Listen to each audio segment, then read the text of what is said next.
Welcome back to Professional Wrestling, the podcast. I'm your host, Jonathan A. Hacohen, aka The Chosen Lawyer. I got a fresh haircut, I got my beard all lined up, and I'm ready to go because we got a very special guest today. The internet keeps asking for him, they can't get enough of him. He is Hamilton Pro Wrestling superstar at Mason Rush 33, the one and the only Mason Rush.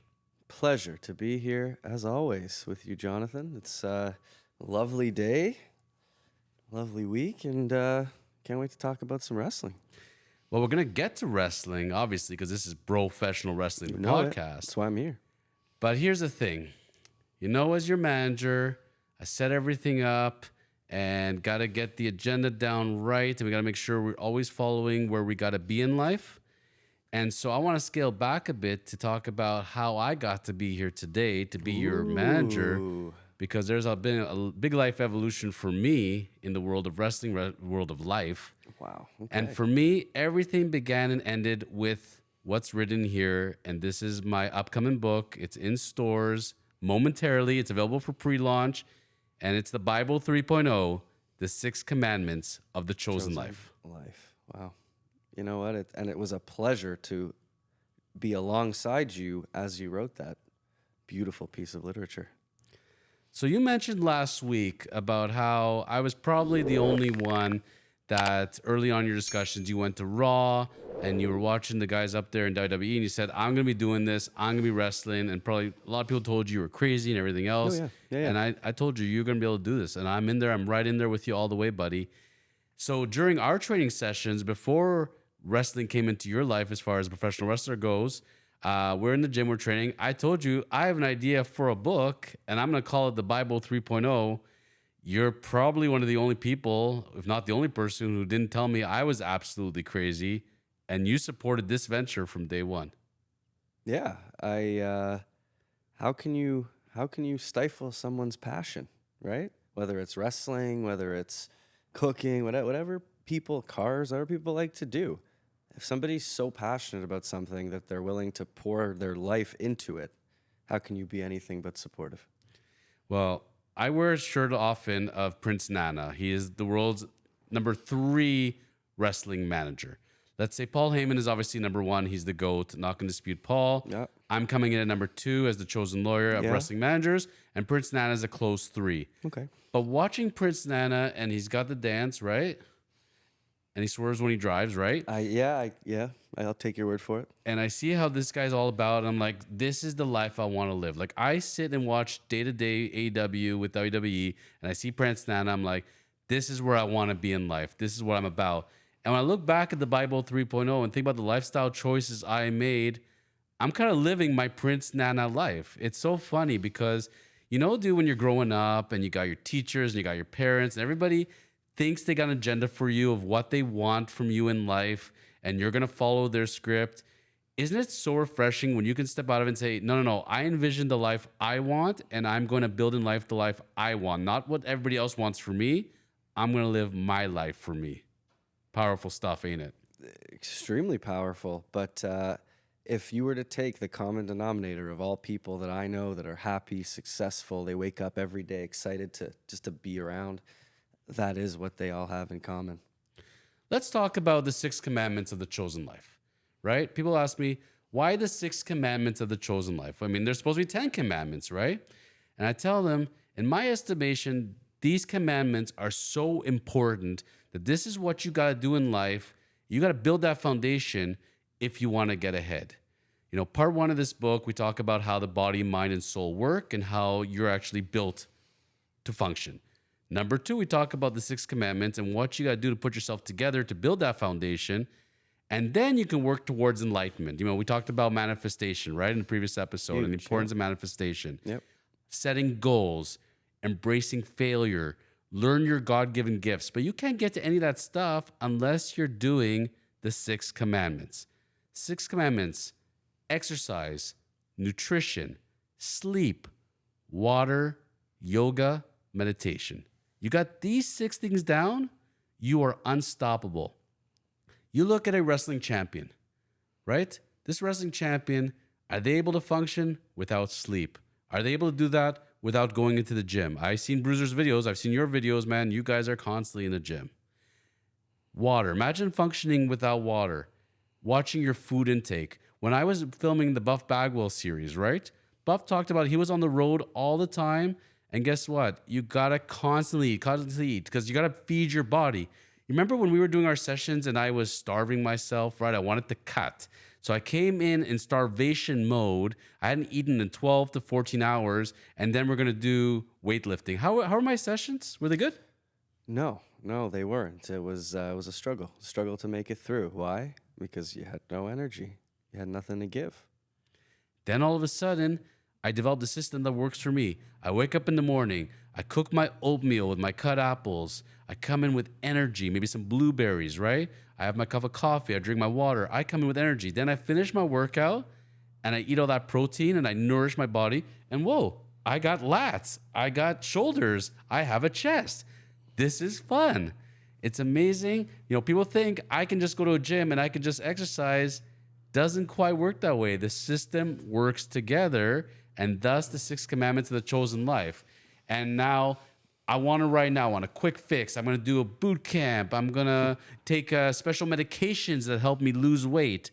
All the people that I see are successful in the gym, in life, and everything else, it doesn't happen overnight.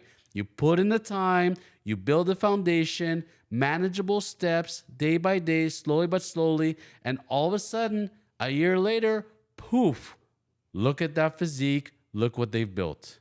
Yeah, absolutely. It does not happen overnight. And doing it my whole life and training people to do it and coaching people, it's only the people that are there for the right reasons and the people that are willing to show up when their body might say no or their brain and give it 100% no matter what, whether that's in the wrestling ring or in the gym or in the kitchen or for sleeping. But whatever aspect or commandment you need to work on in your life, right? That's going to help you achieve all your goals. I want to bring this back to two superstars in WWE. Ones that are major stars. They were away for various reasons. They're back. They're looking better than ever. And that's the one, the only, Randy Orton and AJ Styles. Two guys that have been in the ring seemingly forever. Two guys that I look up to tremendously. Future Hall of Famers. And I can tell you can tell they've been in the gym.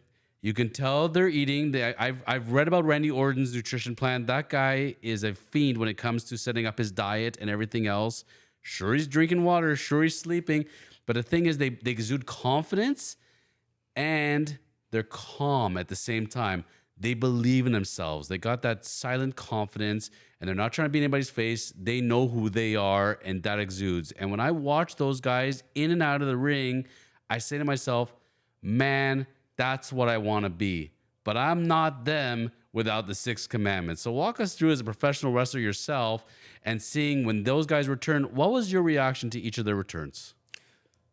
I was very happy to see them both come back overall. That was the first and foremost. But first was Randy, came back, and I think it's pretty safe to say had a different look, a different physique than we saw with RK Bro, or a couple of years ago before he had his little 18-month hiatus. I think the obvious, what I've read people say is you jump to the, what's he doing when no one's looking? What's he using to get back to look like that? And while there might be some stuff that, scientific stuff that he's using to help himself recover, what I would say as a pro wrestler myself is that time off heals a lot of wounds caused by wrestling. When you take proper time off, and not time off sitting on the couch eating donuts, watching TV, right? Time off being you're not on the road 24/7, you're not traveling, you're not sleeping in different beds, eating different food, wrestling, hurting yourself every day, right? You have, let's take Randy's case, 18 months to make a focused plan to go from where you were, which was post-op surgery, to where you want to be, which is exactly what he did, made a huge return, looking better than ever, had the whole world talking.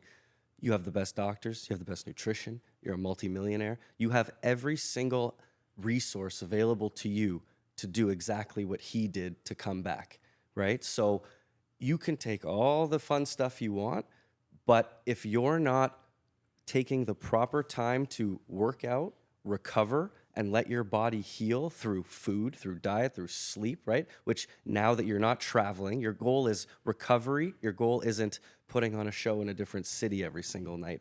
So, as a professional wrestler myself, I see it all the time. I see people wrestling 4 or 5 times a week, training once or twice a week. You're in and out of a ring, you're traveling, you're wrestling 4 or 5 days a week.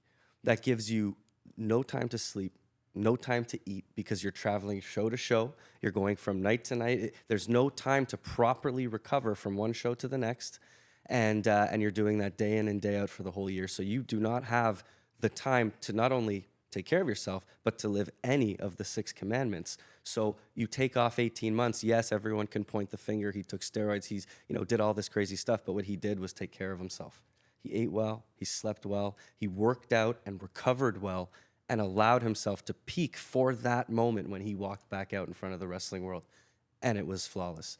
AJ Styles, I promise you, followed the same game plan, right? It's at 40 years old, it is possible to look better than when you were 30 if your diet and your routine allows you to do that. And that's big preaching in the Bible 3.0 is talking about how to build a manageable nutrition system, how to build a manageable workout system. Very often, Mason, you got to go and you got to, so this is 22 chapters. You got to get 22 different books to get the value of what you need. And I, crazily with my publisher, did it all in one book. And everything you need in life, it's in there. And if I go and if I always shadowed Randy Orton, if I followed AJ Styles around and see what they're doing, they're following these systems, guaranteed. Guaranteed. And I tell you, man, bring it and finishing off on Randy Orton. When I go to my barber and I tell him I need my haircut, I show him photos of Randy Orton. I'm like, that's the cut I want. When I came to you as a trainer, I show him Ricochet. You show him Ricochet, okay. I say that's the cut I want. And then as far as physique, I mean, listen, Ricochet's got a great physique too, but Right. Randy Orton, look at his legs. Like, I don't know if there's a better physique out there in general. Maybe yours, but like In WWE. in WWE, but like Randy Orton is aging like fine wine. If you go back and see rookie Randy Orton where he is today, folks, there's no magical needle, no magical pills. This man still, regardless of anything extracurricular he's doing, which we're not saying he is, but man, you can see the time he's putting into the gym. You read about his diet. You got to have discipline. I bet you we're not going to go to with Randy Orton and we're eating deep dish pizza every single night with tiramisu. This guy's eating, I've read about it, the chicken, the broccoli, and he's got his portions. He knows what he's doing. And the proof is in the pudding. Now, AJ Styles, one of the most underrated wrestlers of all time. This is a man that came to WWE a little later in life because he was in TNA forever. This man could have done even more. I mean, as far as talent goes, off the charts. And always loved watching him as a wrestler. But all of a sudden, a six-pack? I'm like, whoa, the internet was abuzz. AJ Styles with a six-pack? And he's not a spring chicken. He ain't in his 20s. How do you in your 40s get a six-pack? I just laid it out for you, right? It's. You ever travel? You ever spend a week on the road? How hard is it for you to maintain your diet, your breakfast, your lunch, your shakes, your snacks? How hard? Next to cannot- impossible. Exactly, if you're going right? from hotel to hotel, it's very difficult to impossible. Right? You can fill the void of eating, but you can't have a nutrition plan. You can't have a workout plan. You ever been to a hotel gym, right? You stay at home for 1 year like he did, and you have a nutritionist, you have a strength coach, you have a dietitian, you have everything you need to set yourself up for success and the money to do it and the goals to then show off back in WWE again. Like there's no reason why you can't do that to yourself with the right focus and discipline. Right? Mason, It's not I promise you, I would challenge anybody to go and do a cycle of steroids, sit at home on your lazy ass and tell me that that's going to give you the same results as Randy Orton. If you can do that, more power to you. Barry Bonds, okay? Barry Bonds, on whatever Barry Bonds was taking at the time, I've told people, you could take and cycle whatever Barry Bonds has done. You think you can hit a fastball like Barry Bonds? You think you're going to get 700 home runs like Barry Bonds? It's not going to happen. Barry Bonds is funny. The more you go on some sort of program, the more time you're putting into the gym, the more time you're putting into eating and nutrition. It's funny how that cycles. But you got Joe Public, and he's sitting on his recliner on his lazy boy. He's got a big tub of chips on one arm. He's got the tub of cream cheese on the other, and he's slathering away. You know, the gut's hanging out of the shirt. The shirt can't even contain that gut at that point. And he's saying to himself, you know, that's not fair. Look at AJ Styles. Look what he's taking. Yeah, and he he's took got steroids. No, Yeah. yeah, it's listen. Anyone who's semi-muscular in their whole life has dealt with some loser who's jealous that's accused you of doing things that are cheating, which you're not, and it's take it as a compliment. I met one of your fans. I'm out at the show and they're talking to me and I'm saying, hey, you know, I'm Mason Rush's manager. And they're like, oh, is that the guy with the fake looking body? And I'm like, thank you. That's actually a compliment because your physique looks like it's on a store mannequin. But this is where we come to in society that one cannot have a physique like this unless you're doing something. Folks, guess what? It's called eating well, exercising, sleeping, and having routines. And Look at the body following you the built. 6 commandments. The 6 commandments. It's that simple. Yeah. Amazon. Boom. Get it tomorrow. Follow right now. Just go right now. It's on the That's app. it. No, you order right now. You'll get it tomorrow. Boom. Change your life in As long as it's 24 January hours. 18th, because it's in stores January 18th. So as long as you order it, it's January 17th, you're going to have it on the 18th. Which is right around now, so it's perfect. Done. But this is where, you know, I've decided I'm not going to create a book about quick fixes and how to go on a 30-day boot camp or There's lots of those. how to starve yourself for 60 days. No. Guess what? You know what's funny? As you and I learned our systems together, the more I ate, the more weight I actually lost because I was able to drop the fat part of it and then slowly develop muscle. It's not a magic formula secret. It's right there. It's discipline, hard work, and sticking to routine. Even something as simple, dude, as taking a piece of paper, I would in the morning write out for myself everything I was gonna eat that day and at what time I was gonna do it. May seem so rigid, but guess what? 30 days, 60 days later, it works. That's it. And so you helped me develop my exercise routine, my regimen. I found the 6 commandments of the chosen life. I am so grateful for it. And I'm really looking forward for people to find their systems within it, finding their chosen life. And it's amazing, you know, when you and I had our 7 a.m., 8 a.m. workout sessions, so inspired to go and conquer the day. Yep. It's incredible. There's something about those morning workouts that are just so different than any other part of the day. Can you talk about that a little bit? Because I see it when I was going to those commercial gyms, right? And you guys sauntering in around 8, 9 p.m. Yeah. They're exhausted. The world's beat them down. They do a few reps. They talk to their buddy for 3 hours and then leave the gym. What is the difference in morning workouts? Personally, my workouts revolve around when I have the appropriate time to do them. Ideally, yes, morning workouts would be great, but if you work a 9 to 5, you probably can't do a morning workout. So is the answer to just not work out? No, right? The answer is to have some sort of nutrition program where by the end of your day you have a little snack so when you go to the gym, you do have that energy. Because if you don't plan, you will be drained and your brain will say, just go home, take it easy, and you'll probably listen, right? And you do that enough times, you're not happy with yourself. At my yoga studio, they rotate at Suka Yoga. They actually rotate where it's either 6:30 a.m. or 7 a.m. yoga classes. Yep. And so you got to wake up at like 5:30 sometimes to be able to get your body just right so you can get to the yoga class. Yep. And people are like, that's crazy, man. I can't do a 6:30 a.m. yoga class. I can't do a 7 a.m. class. Guess what? There's always people there and they walk in and they look tired.